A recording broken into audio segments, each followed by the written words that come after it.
We regularly hear that OxLEP is only about Oxford. It's not, it's about Oxfordshire, and it's about the whole county and businesses all over the county. There are some big challenges out there for businesses at the moment. Don't need to specifically remind you on some of these, the big challenges there. But what we are able to do is we're able to see beneath those challenges. And because of the approach we're taking in the Growth Hub, we've got insight from 658 businesses that are telling us what they need help with at the moment. Now, some of these things might resonate with you. So right up there at the top, growing the customer base. There are lots of businesses whose customer base has just completely disappeared, as you can imagine, retail, hospitality, etc. But businesses are also screaming out for help in improving their communications, help with upskilling their staff, help with developing business plans, etc. OxLEP has got support for all of these different aspects, or the vast majority of them at least anyway, and you'll be aware of some of those programs. So we're getting this insight by asking businesses to complete this business support tool. This is on the OxLEP website. There are about 22 questions, but some of them, it depends what you've answered as to whether you get them all or not. You can get a narrow list. And this is open to all businesses or all SMEs. So sole traders, limited companies, charities, etc. By filling in this questionnaire, which takes anywhere between 10 and 15 minutes, then OxLEP is able to wrap its support around you and your business. So within 10 days, you get a personal support plan that says, from what you've said, we think we can help you with this, this, this, and this. And one of the programs I'm going to talk about in a minute is an example of that. But this will give you access to one-to-one support. It will give you access to some of the ERDF funding programs that OxLEP have. It will also connect you in with the skills team. So if you're looking at the current Kickstart program or thinking about apprentices, this can connect you into those programs. By using that tool, it's very easy to use, but it allows us to capture what we need once. It also means that if you then apply for an ERDF funded program, for instance, we can pre-populate your application form. You read through it, sign it. It's about trying to make it efficient, and it's trying to reduce the touch points, but absolutely focus on what the business needs. It's also fully adaptable, so we can change that tool regularly. So last week, OxLEP had a grant scheme out there. We were able to adapt this and make it work for them. As I said, you get a personal support plan. It reflects what OxLEP have currently got on offer, and it signposts you to the relevant programs, whether that's ERDF funded programs, Skills for Business, one-to-ones, one-to-many webinars. Some of you may have joined some of the webinars that we have a company called Maverick delivering for us every Wednesday night at the moment. They're all around sales and marketing. We've also got access to financial advice, one-to-one support. So if you've got specific questions that you'd normally like to ask an accountant, but you want to get that for free, we can connect you. And then the personal support plan will also give you a forward look of events. So the screenshot there is just what the Eventbrite page looks like at the moment for the next 2 weeks up to the end of October. But you can go on the events page there and look at events as well. So there's lots of things going on. OxLEP is trying to do everything it can to support businesses across Oxfordshire. So that's just a little insight on the Growth Hub. If you've got any questions on any of that, please do get in touch with me. Happy to help. But also, I've given Gray the slides so that he can circulate them as well. And the links in there, you can click on those. If you haven't filled in the business support tool yet, why not have a go? So that's the end of that one. And I shall then flip on to tell you a little bit about a brand new program that's just starting now called the Peer Networks program.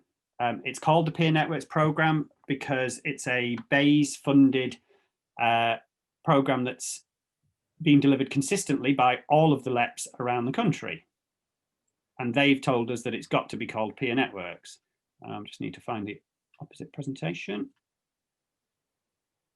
Apologies for this. That's all right. Just while you're establishing that, if anybody has any questions during the course of any of the presentations, please feel free to put them in the chat, and I can put them to our presenters, or just chime up and ask that question. Fantastic. So the slides are hopefully coming up for this. So as I say, so peer networks, it's a national program being delivered by each LEP. So there's 38 versions of this program going on. I'm pleased to say that we're coordinating and delivering the one for OxLEP. There is a playbook. Bays have produced a rule book. It says you must follow these rules. With that comes a lot of benefits. You know, they've developed it, they've designed it based on research or based on proven practice, but it's also quite restrictive. It's restrictive in one way, straight away, in terms of eligibility. This program is only available for businesses that can meet these criteria now, or that were meeting this criteria prior to COVID-19 challenges. So must have operated for at least 1 year, must have at least 5 employees. If you had 5 back in February and you've had to reduce as a result of COVID-19, you're eligible. If you only got 4 employees, officially you're not currently eligible, but we're pushing back on Bays and saying there's lots of great companies out there with 4 staff. Why can we not help them? You've got to have a turnover of at least £100,000, or you had a turnover in your last financial year, and as a result of COVID, that's not necessarily the case now, but also an aspiration to improve. So they're the mandatory criteria. If you fit those criteria, then this is a fully funded, fantastic program of support that can help you explore challenges or opportunities. It's delivered through a series of high impact group sessions. So you would be signing up to a 2-hour session once a fortnight with your peers, where you get facilitated support to go through something called action learning, where as a group you explore what challenges you've got, you agree which ones to focus on for an individual. That individual then describes that challenge. The peers try to help them understand the problem and then share potential solutions. The problem owner goes away, tries it, comes back, feeds back 2 weeks later. And you go through a cycle, and that's called action learning. The facilitators are all trained. There's a set of rules, as I said, that needs to be followed. The cohorts are small, 8 to 11 businesses. And they work on the topics that the businesses want to work on, not on a set of rules. To support that, you then have access to a catalogue of one-to-one supporters that can provide you with support on your journey. Those 2-hour sessions are repeated 9 times over a period of 18 weeks. So Bays are telling us that the reason that businesses should get engaged in this is that it would help them to overcome their business challenges, or to act on new opportunities. So it might be that COVID-19 is the biggest thing and it's really affecting you. This could help you. Or you might have a growth plan and you want to bring some expertise into your team to help you think about that over the next couple of months. You're building a network that you can rely on for the future, for the long term. You're going to build a relationship with businesses. And, you know, there is a personal nature to this as well as a business nature. So by going through this, business leaders are going to help to develop some of their own skills, listen to others, and then think about how they can apply them back in their own workplace. Our facilitation team, very quickly, some of those faces might be familiar to you. They're all trained facilitators or very experienced facilitators. They come from industry, they come from KTNs, or they come from, you know, organizations where they really understand how to help businesses. And our one-to-one support team, quite broad. There might again be a few familiar faces in there. Some of these people have been working with OxLEP for years. A lot of them are very new to OxLEP, but not very new to providing support to businesses. So we cover everything from agri-tech, biotech, health tech, academic, leadership, construction, digital construction, diversity, equality, funding, and a gentleman down the bottom there in the pink shirt has been working with businesses in Oxfordshire on hospitality, retail, and visitor economy over the last few months. So he might be familiar to people, Nick White. I think that is about it for me. There's an application form. We can share the links to the application form.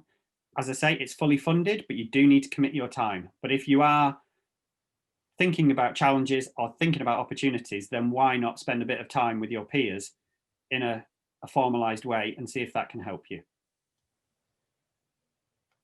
And I'm done there, Gray. Okay, that's super. Thanks so much for that, Ant. I've got a question that's in the chat, and it relates to the structure of the cohorts. Would somebody who signed up to this program be likely to have another organization in a similar sector to their own, or are they mixed? So they're mixed. The instructions tell us not to do this in a sector focused way. But that said, we may do a visitor economy sector, for instance, but it would be businesses, it wouldn't be 11 hotels. It would be different businesses from that sort of wider sector. We will do everything we can to make sure there's no competition within the cohort. And having done all of that, if there'll be set procedures for conflicts of interest. So if we're going through it and all of a sudden there is a conflict that appears, then we'll deal with that in a way that makes it work for everyone and doesn't really hamper the experience. Yeah.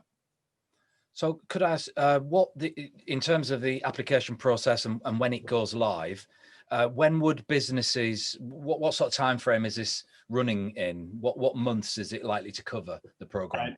So it's starting very soon. So our first cohorts are going to start on the 20th of October.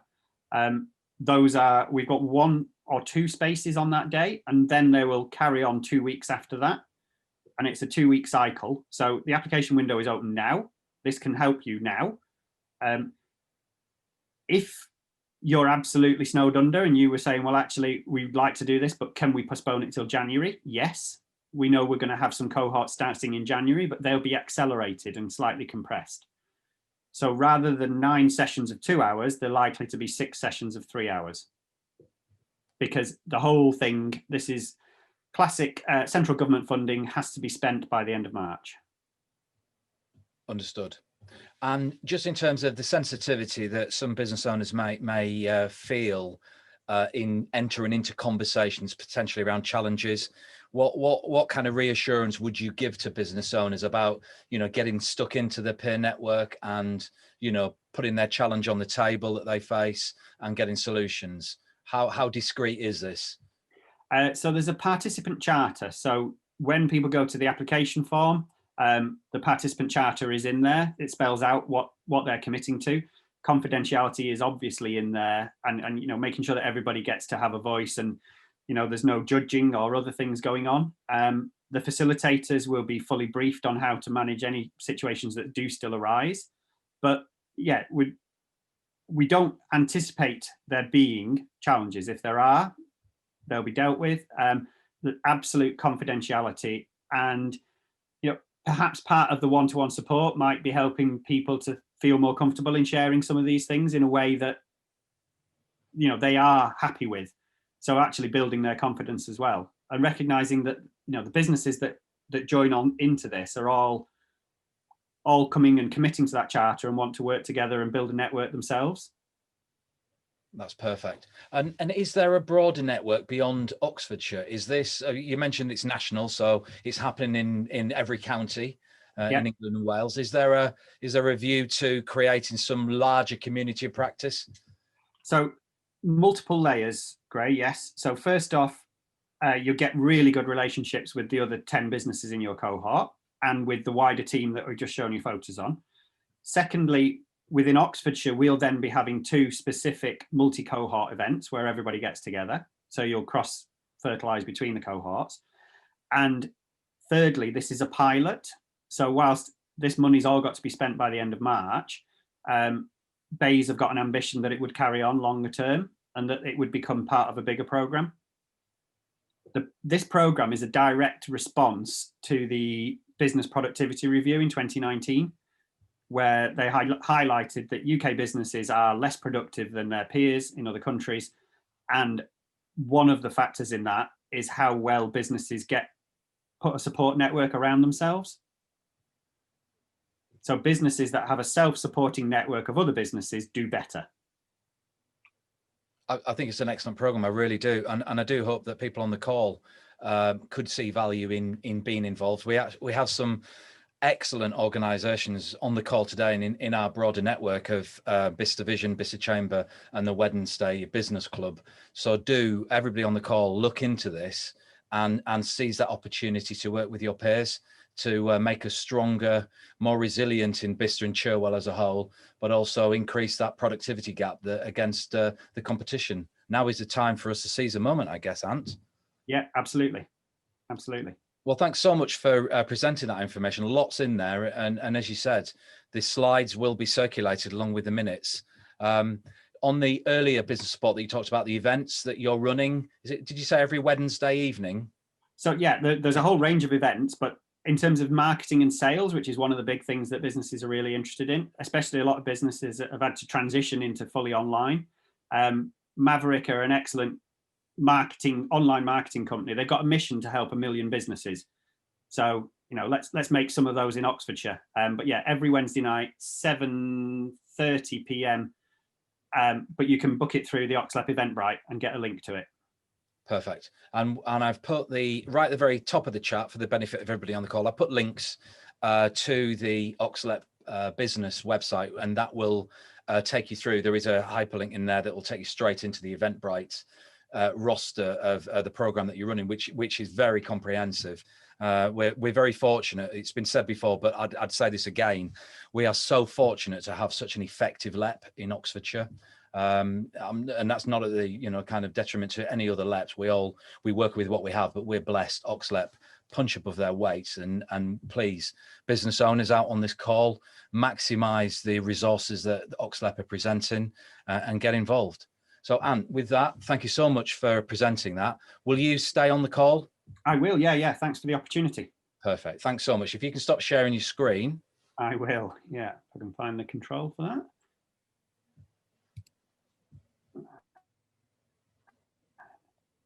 Okay, so next on our agenda is Jon. Jon from Activate Learning. Are you there? Sorry, I am. I just had to unmute myself there. Yeah, can you hear me okay? I can.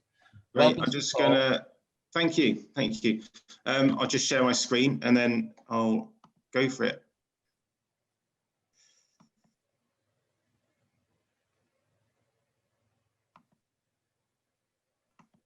Can I just, can you give me a little thumbs up if you can see the PowerPoint slides okay?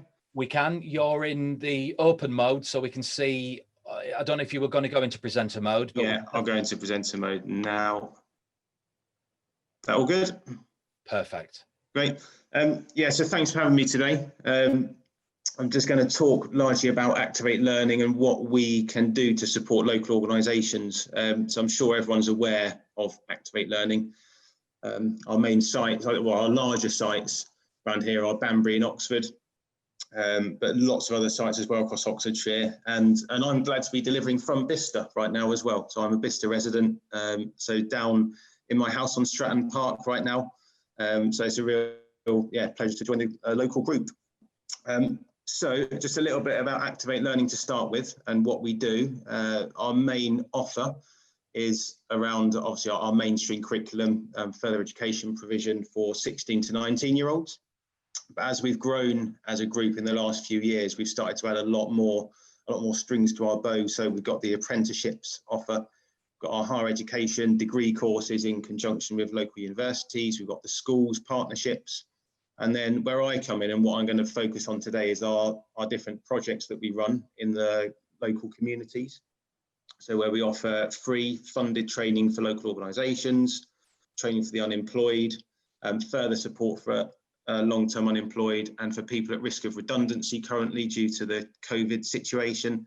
And also I'm going to mention the Kickstart Programme where we basically get government funded to fund staff in local organisations, sort of new positions that can be created. So just running through our funded training to start with, just to give you a little bit of a flavour of the people we've trained or delivered training to. This is all completely free training.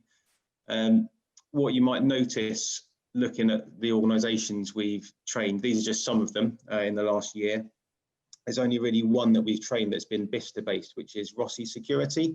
Who've got their offices down on the Telford Road Industrial Estate, and then they supply some security to Bicester Village and other locations. But most of the organisations that we've trained, we've been quite good at getting out into our areas in Oxford and Banbury and other sort of places close to our main colleges, but not so much in Bicester. So I'm quite keen, obviously, to work with some local organisations. Just to let you know how this works, it's European social funded. So we are funded by the EU. The funding is still guaranteed until 2023, despite Brexit. So we've still got that, and we go out. The idea of the fund is we go to predominantly small and medium-sized enterprises who don't have a huge budget for staff development, and we can offer training to upskill and develop their staff. And then we claim the funding for it. So we obviously then therefore offer that training completely free once you're enrolled with us. So just to give a bit of a flavour of the sort of things we offer, there are some limitations on it. We can only go up to level 2 with this training due to the nature of our contract, but we can offer quite specific courses. So we still find they're beneficial for a large number of people. So these are our sort of best selling courses that we offer. We've got the Institute of Leadership and Management, level 2, for people getting into leadership positions, team leading. The first aid for mental health has been a really popular option. It's obviously very topical at the moment. So we've run a lot of that online and face-to-face. Functional skills wasn't initially intended to be part of this programme because when the contract was initially agreed between the LEP and ESFA and us, it was agreed that we'd focus more on technical skills. But as we kind of got out and about to organisations around Oxfordshire, we found that there's actually quite a big need for functional skills. So organisations who've got a lot of staff with who've got speakers of other languages. English isn't their first language, so we've gone out to a lot of them and offered free English training for them. And these are all regulated courses as well, so officially certified at the end. And then just on the right-hand side of the screen, as you look at it, we do a lot around personal development, customer services, sort of generic training for businesses, and more recently, especially the employability skills. So where, you might have an organisation who are making some redundancies just due to the current situation we're in, and we can go in and offer support to those people who are being made redundant. And we can do things like job searching, CV writing, applications, interview skills, and support those people who are being made redundant in getting onto that next step and finding their next source of employment. So those are our most popular courses and what we've offered the most in the last year or so. So just to talk a little bit about the delivery, what it would look like. We were originally always doing this face-to-face up until March. We'd go into the organisations and deliver on site, and we're still happy to do that. Obviously, we have to make sure there's certain things in place to ensure everyone's safety, or you're very welcome to come and join us at our campus.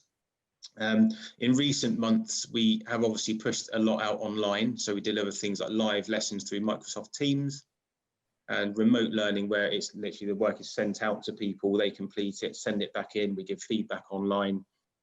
I think some of the challenges we faced around online learning, it's obviously had its benefits, the convenience that people have found, just being able to stay at home or in the office and do it. I think the main challenges have been around, certainly there can sometimes be a loss of inspiration in the training. So for example, we do forest school training to local primary schools and nurseries. And when we started delivering that online, it just lost so much excitement from not being in that forest school environment. And so we were still able to run the course online, but it's not always quite the same.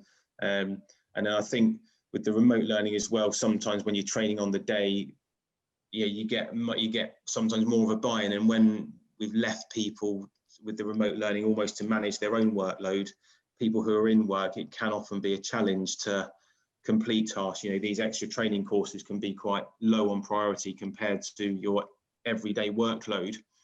And so we've had to come up with certain solutions to those issues, but those I think have been the main problems we've found with online learning.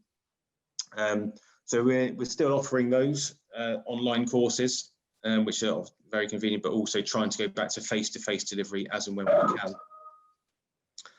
So that's a bit about our free course delivery. Next way in which I feel we can offer a lot of support to local organisations is the Kickstart Programme, which some of you may well be aware of. So this is, I believe it's Rishi Sunak, one of his sort of ideas, and the idea of it is that the government are funding businesses to create new roles to help people back into employment, and the government will pay the wages for up to 25 hours per week for those people. So it's basically like getting free staff for businesses, which is a great opportunity. One of the stipulations of this programme is that a business has to offer 30 new places, 30 new roles, and those roles have to last 6 months. And then at the end of the 6 months, they may finish, or they might, might be able to find another role within the organisation. But it's for 6 months that the government will pay those wages. The 30 new roles is obviously a challenge for a lot of organisations just because of the size of them. So where Activate Learning come in is we're a gateway organisation. So that means we can kind of form a cluster of businesses. So let's say if there were 10 different businesses came to us and they each wanted to offer 3 places, then we can form that cluster, and basically we are the gateway organisation. So there's the 30 places, and then we kind of coordinate those 3 members of staff and their placement and where they're working. And this will be largely targeted at people who might have been made redundant due to the current coronavirus situation and are looking for work. And yeah, we can just help them with that next step back into employment, but also for yourselves with free staff, basically. So I'll just talk about how you would go about sort of applying for that, like at the end of the presentation. And just to mention a little bit, that I think the free training and the Kickstart programme are probably the main ways in which I wanted to sort of talk about how we can support local organisations. But just to mention a bit else about what we do that might interest some of you. So employee recruitment from our courses for the unemployed. So a lot of our training we do is for people who get referred to us from the job centre. And then we offer training such as things like CSCS courses, where you have to do that to get to work on the building site, security courses, general employability. And then often local employers will come and meet our people who completed those courses and give them an opportunity to maybe interview them, take application forms from them. So if you're looking to recruit in any of those areas, then we'd be very willing to have a conversation. The next 2 points, the work experience placements and apprenticeships. So if you're interested in taking someone on work experience or an apprentice, that's not directly my field, but working within Activate Learning, I could certainly sort of point you in the direction, or hook you up with whoever is the right person for that. So I'd be quite happy to help with that, and if anyone was interested. And then the other work we do is with other support organisations. So we offer sort of more long-term support. Aspire and Restore, sort of local charities who work with people who might be long-term unemployed or facing problems that are associated with long-term unemployment, and support those. So again, if any of you wanted to get involved in any of those opportunities, then be quite happy to have a conversation with you. So all I'm going to say to finish is obviously just a reminder of what we offer, the free staff training and the workforce opportunities. There's my contact details there. I'd be really grateful to hear from any of you.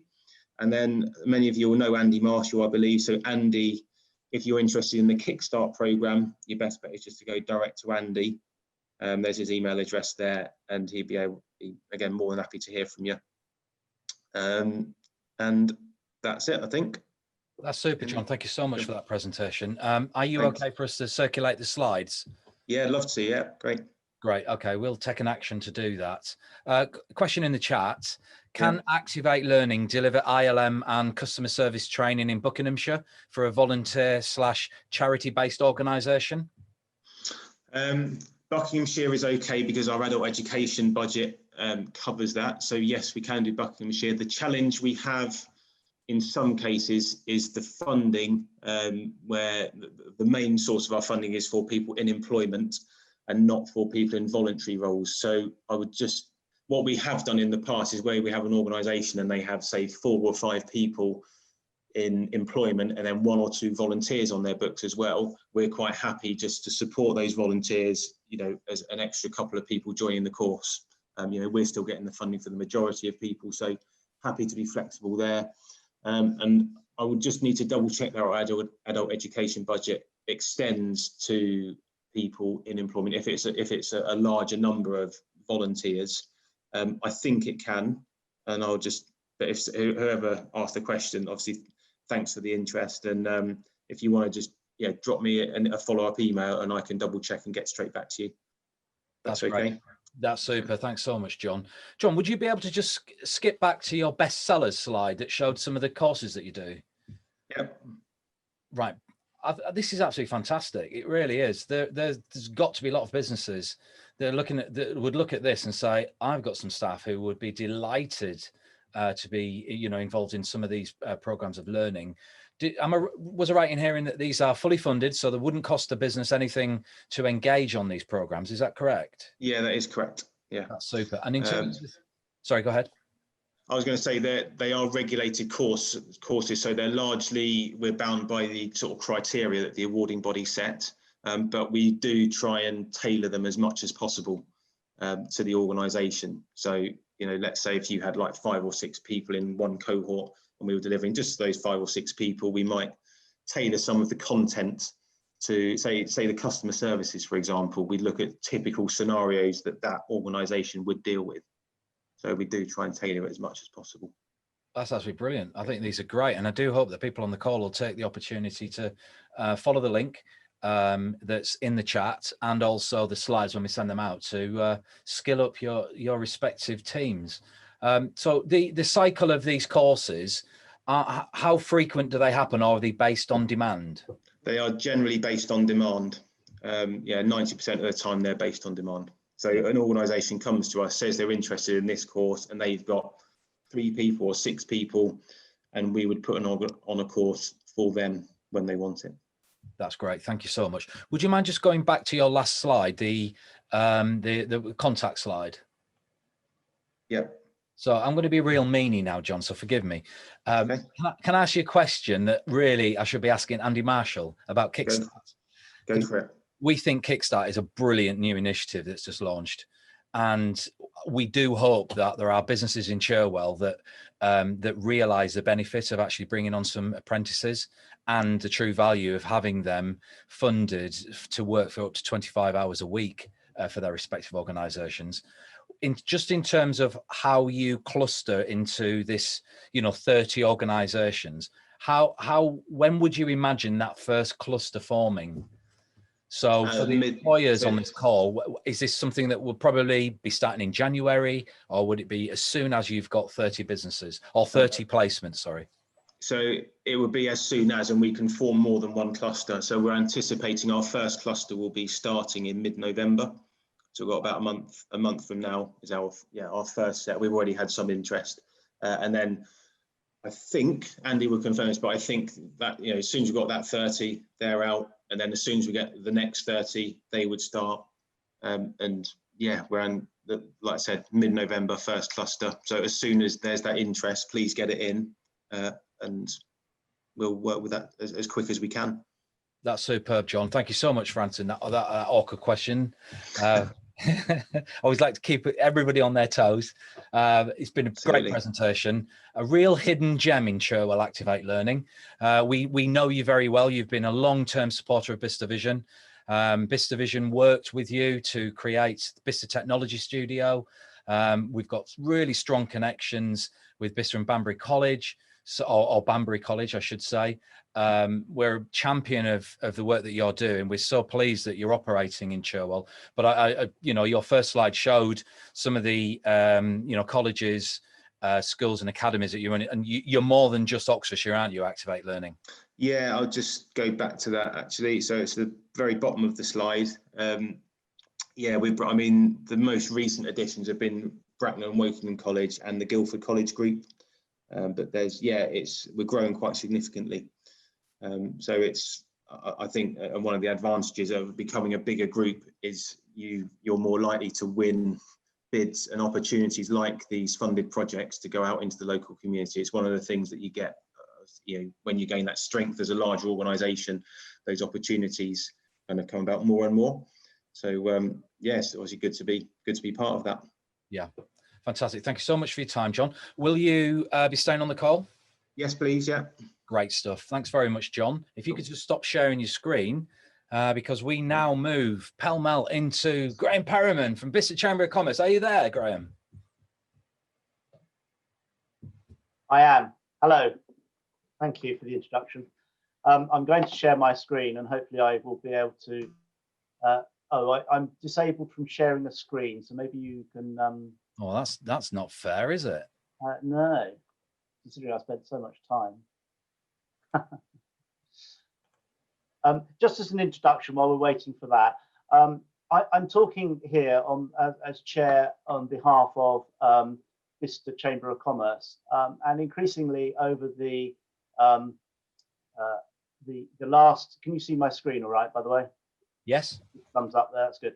Okay, I've been increasingly questioned by the press, magazines, local press and Cotswolds and so on, and latterly by even the BBC and radio and so on, about our town centres. And really today, what I'd like to do is I'm really looking for opinions from local businesses about what their thoughts are from their perspective about our town centre in Bicester, if you like. We have some very, very positive things within Bicester. You know, our arts and our culture. We have a festival, which we've just had a very successful one back in September. We've got a growing community, as we all know.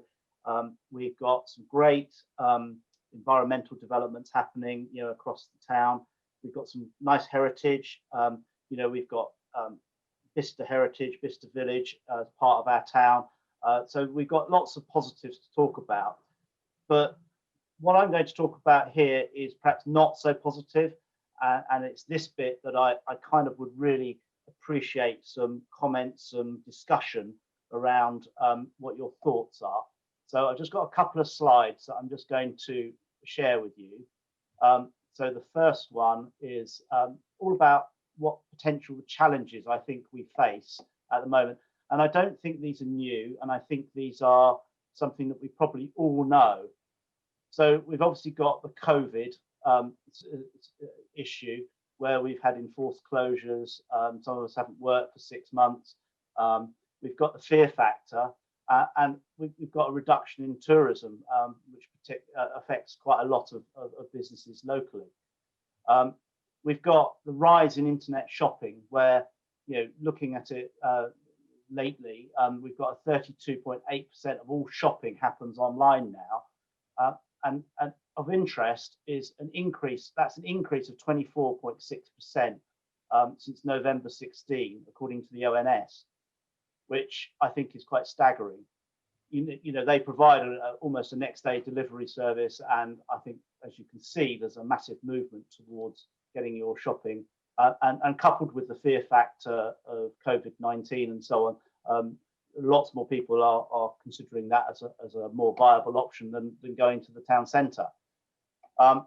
We've also got, and this is very much part of my own personal business, something that I recognise starkly, if you like, is the cost of doing business. You know, we've got commercial rents and business rates, corporation tax, and so on, that will affect our ability to operate within the town centre. Now, some of these things are national considerations, some of them are perhaps more local.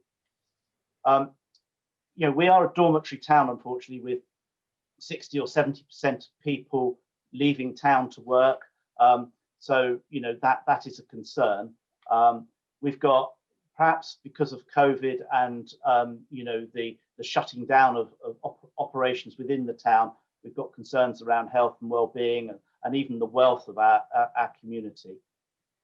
There are planning changes as well, so that might affect, you know, residential, sort of retail turning into residential, and so on. That might be a positive, it might be a negative. And we've got changing, as I've talked about, in people's shopping habits. I believe that people really do want to shop locally and have local produce, environmentally well produced, and so on. But that could be something of a problem. We've also got environmental pollution. It was great during COVID when we weren't having so many cars, but actually there are points in Bicester which do suffer from you know, too many vehicles. And as I said earlier, we've got quite a lot of negative press stories coming out in the likes of the Oxford Mail and so on, about the town becoming a ghost town and so on. And I just wanted, almost as a shock and awe, really, just to show you some slides. So we've just got these of a few empty buildings, retail units in town, but you know, the numbers are gradually increasing quite a lot. Peacock's being the latest clothing store to go. M&Co were fairly recent as well. And the Edinburgh Woolen Mill building, which was part of the Peacocks, well, Edinburgh Woolen Mill owned Peacocks, but Edinburgh Woolen Mill's been vacant for a number of years, I believe. So there's 14 sites there in town that are in effect empty this week. And I think that is a real stark kind of view of town. And it's not the big picture necessarily, but it's a part of the picture. And I just had a few questions, and they're quite interesting questions, I think, and I would really appreciate some of your views. So what is the solution? The first question I have is, what would encourage a greater use of our town centres by our community? Does anyone have any thoughts? And feel free, and don't all speak at once, obviously, but does anyone have any thoughts about how we might encourage a greater use of our town centres so that we can develop and use some of this space more flexibly?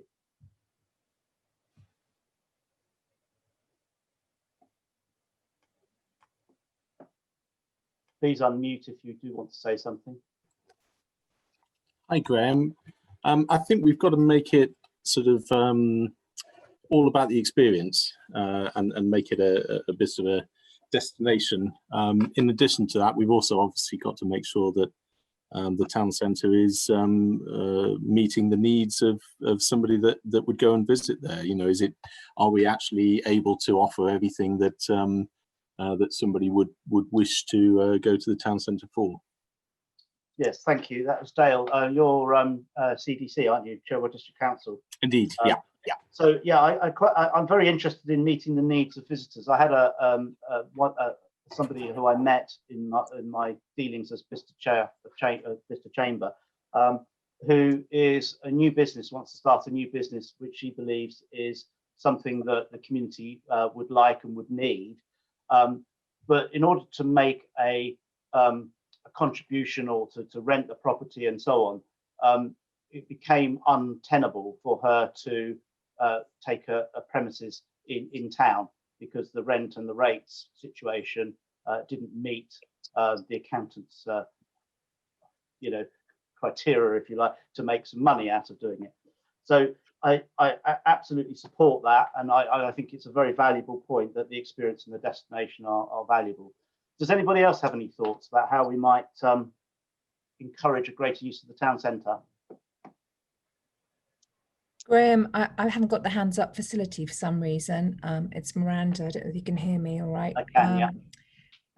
I think this is obviously something that we are all aware of, and well done for bringing it to our attention. But just an anecdote, really. I was on Facebook last night, and a friend of mine actually had posted that there was only one shop left in the town, which I don't think is the case, but I agree with you that the media could be a problem for us, and I think we do need to find a way of talking up and bigging up our town. So I mean, obviously we shouldn't make it up. We need to make sure that we've got the right initiatives in place, and I know there's work going on to do that. But I think the way we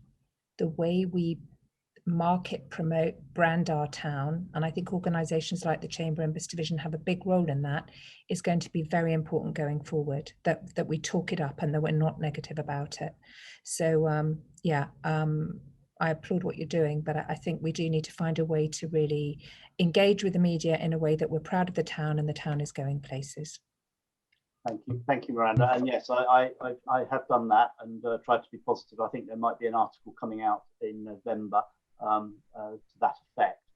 Another question I have, and feel free to comment on both, it's basically open to all the businesses here, Bicester Vision, Bicester Chamber, and of course the local authorities, is how we can help facilitate change as a business or as an organisation.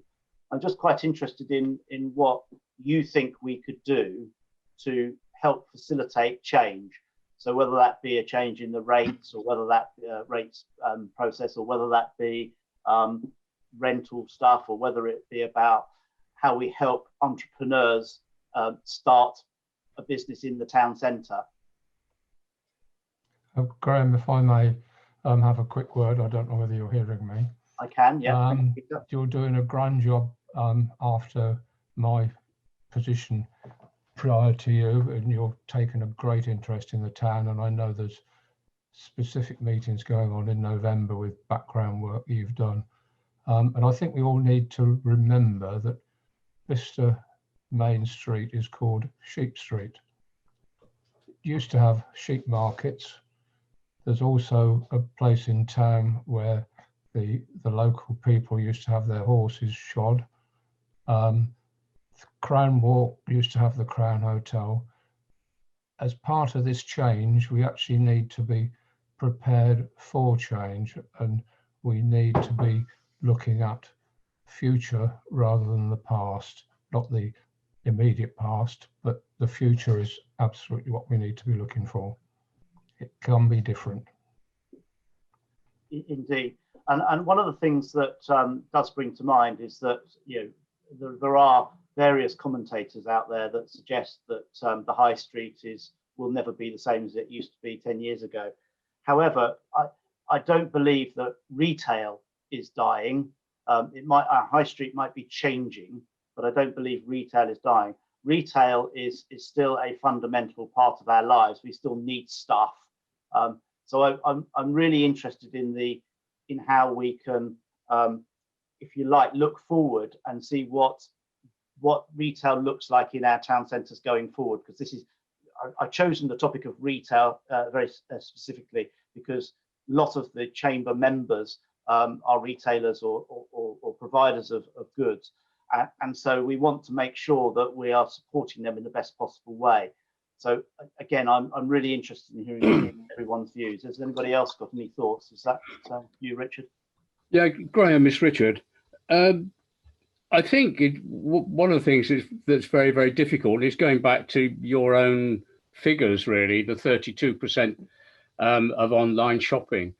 And I think the fundamentals, if the landlords are not wanting to reduce their rents to reasonable levels, and if whilst the business rates are high, I think even if you halve both of those, I'm not sure that that people continue to move online, that retail does stay that viable. You know, however many, if you could get people back into the high street, that's fine, and we can do that with events and all sorts of things and street markets. But if they don't spend money in the shop, if they then go home and order online, the retail is still going to really, really struggle.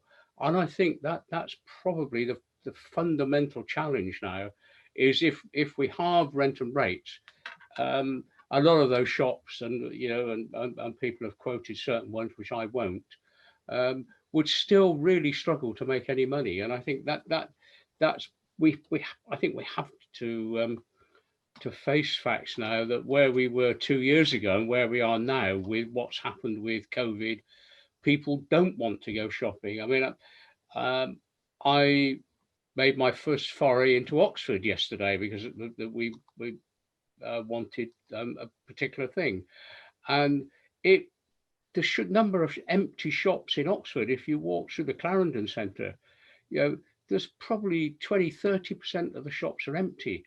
There's empty shops in the Westgate, and people closing down sales. So it's not a problem that's just local to Bicester. It is a national issue. But whilst people post on Facebook, oh, I'm sorry, we don't have this shop or we don't have that shop, but they're not going to stay there if people don't use them. And I don't know how you then change that. Okay, yeah, it's a very interesting point, Richard, and thank you. And I do believe that the markets and are doing very well, albeit the events and so on have had a bit of a tail due to COVID and so on. But I think you're right. I think it's got to be about a change in the balance of operations within the town centre, whether it becomes a bit more community-based and so on. Now, I've got a couple of polls. So, Gray, if you're in control. Graham, there, yes. Graham, sorry to interrupt. Hi, Alex Atherton from Garrison. Okay.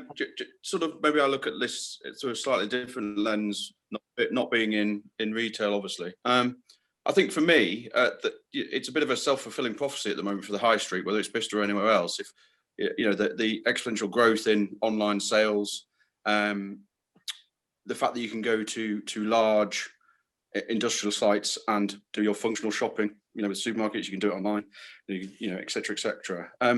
So for me, the high street, it is, and it was mentioned earlier, is now about an experience, and it almost needs, for me, as somebody, I mean, I've lived in Bicester a number of times over the last 20 years. I walked down the high street for the first time maybe a month ago, and I saw all the empty shops and all that, and it doesn't, it like, go back to my point about being a self-fulfilling prophecy, it's now not somewhere you would like to go and spend some time. So I think it's now about, it talks to that experience piece, and I think there is something in the big companies, the big organizations I don't think are going back to the high street. It's all going online, or they're going to large, you know, shopping areas, shopping complexes. I think it's almost needs to go back to, and you raised the point, it needs to go back to be about being local produce, local businesses, local small businesses that offer an experience. You're going there for an experience to buy local, but to do that for people, for small local businesses to be able to afford that. And you know, I've worked with some and I also got some in the family for small businesses to achieve that. The rates are just, they've got to reduce. Yeah. And significantly. Indeed. Okay, that's lovely. That's a very good kind of insight there. And I think you're right about the larger organisations as well. Gray, could you just put up the first poll for me? Okay, so how concerned are you as a Bicester business that the decline in our town centres will affect your business going forward? So this is on a scale of 1 to 5, with 1 being very concerned and 5 being not concerned at all. So if you'd like to start your polling now, we'll just have a quick look at how that pans out.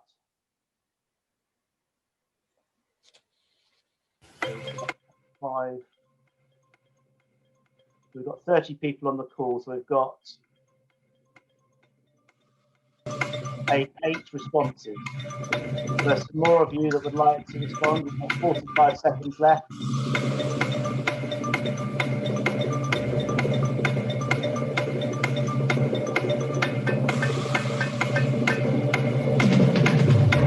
Last 3 seconds.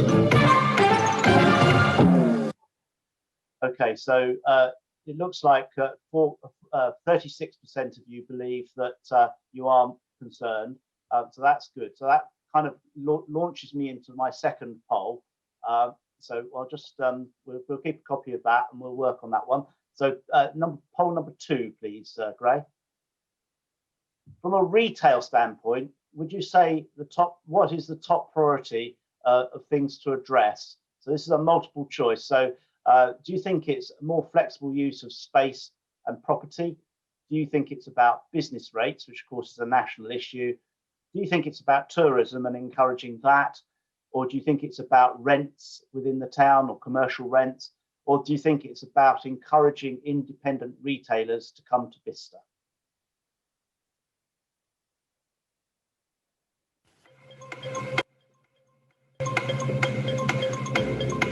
Or if you commenting now, that's good, thank you.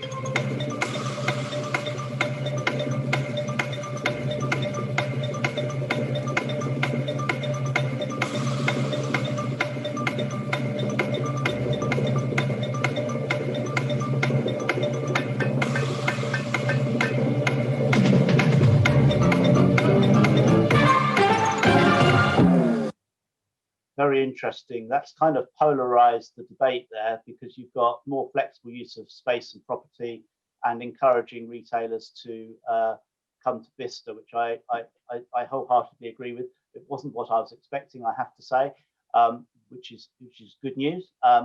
Equal spread there. So it might not be about business rents and rates if you can get several businesses together to use a space flexibly to do something in a creative way.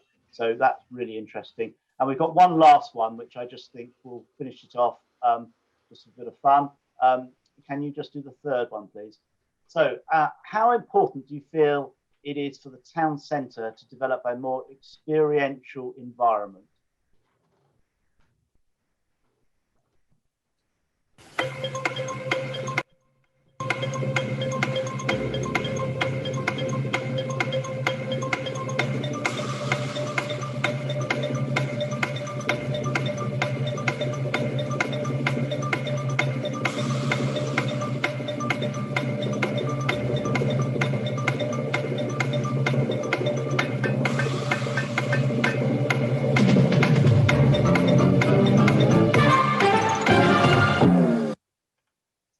So very good. So I think the environment that we're in, about the experience and about making it an enjoyable place to go is a resounding success there. So and again, along the thoughts that I and others have had over the past few months. So thank you very much for that. We can close that poll now, and I'm going to end just to let you know of an event that is happening. So the event will be on the 19th of November, and it is a feedback event from an event we ran back in July 2019, so almost a year ago, where we invited 70 businesses or so to come along and discuss this, our town and what we were going to do. So we will be re-inviting those 70 back. But if you're on the call and you have a particular interest in getting involved or listening to that feedback of the work that the volunteer group have done, we would be I personally would be very interested in hearing from you and inviting you to come along to that call. So please, I haven't got my email address up here, but it's info@bisterchamber.co.uk. Apologies for the Freudian slip there. So if you are interested in hearing that, then as a private closed kind of group of people where we have a, if you like, we have a contract to feed back the thoughts that we were doing, then please do share that with me, and we will talk more about this really, really important subject. So, and thank you, Gray, and the team at Bicester Vision for allowing me the opportunity to share some of my thoughts on the town centre. Thank you. That's super. Thank you very much. And thank you for everybody participating in those polls. They're really good feedback that we can use. Lyndon, it's time for closing remarks. Yes, and I'll make them quick. Thank you, Gray. Thank you, Sarah, for bringing this meeting together, and thank you all for attending. The speakers were superb, undoubtedly superb. OxLEP is there to support business. The peer network facilitated programme, excellent initiatives. So big thank you to you there, Ant. And then with Activate Learning, free training, how fantastic is that? And the Kickstart initiative with regard to recruitment, excellent. And then finally, Graham Perryman, I thought your slides were outstanding, where you set out the challenges superbly, and I'm seriously grateful for people for responding to the poll in order to give us some steerage for the future. On that note, thank you all. I'll now ask the executive to stay on for a sidebar conversation. So that's a big thank you from me. Thank you. Thank you, everyone. Thanks very much. Thank you. Thanks. Bye now.